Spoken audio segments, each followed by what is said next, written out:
So in this segment, we're going to be discussing how basically the Tories created the asylum seeker crisis by, creating essentially a huge backlog in the asylum seeker kind of processing in order to create this culture war. And I never saw it this way, to be honest with you. And this from Zoe Gardner on Newsnight. It's just phenomenal, the answer that she gives. Honestly, I did not see it in the way she's kind of explained it, and it makes a lot more sense now. Zoe Gardner. Sorry for the lack of pixels. Do you think that this is about, part of the deal here is the move to army camps is to act as a deterrent to small boats? That's reasonable, isn't it?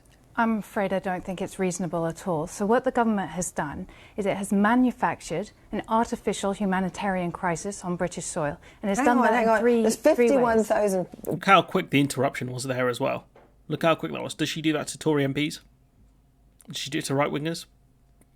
People in hotels at a cost of 6.2 million a day. You can't think that's a good idea. Of course not. What the government has done three things in order to create this crisis. It has systematically cut down on alternative means of travel, forcing refugees to take small boats to enter the UK asylum system. And so only people from, I think, Ukraine, Hong Kong, and there's one other place where they can seek asylum where they are generally. For everyone else to seek asylum, for the most part, you have to be in the UK. So she's right there. They've closed off any kind of legal and safe means of entry. Has completely stopped using safe community-based asylum accommodation systems that we used to use under previous governments. And it has, most importantly, thirdly, completely stopped making asylum decisions. It stopped processing asylum claims entirely. And that's why there's now so many people in the backlog waiting for a decision on their claim. Is because the government has completely given up on its responsibility to do its job and give them decisions.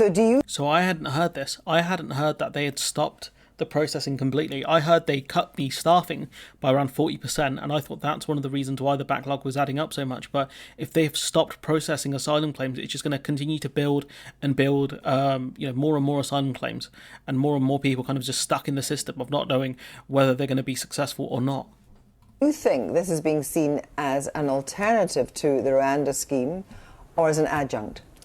Well, it's obviously going to end up being an adjunct, because even if the Rwanda scheme were to go ahead in the best, we give it the best possible chance that it could, it might be a few thousand people. And the reality is that the government isn't making decisions, isn't processing the claims of all the other people. And its bill says, the bill that they're debating in Parliament right now, says we won't make any decisions on asylum claims anymore. So the people who will be housed in those camps will be housed there for the long term. And they're doing that to create a theatre, a crisis, so that they can then say at the next election that they can offer the solution to it. But if they just made the decisions, there wouldn't be a problem.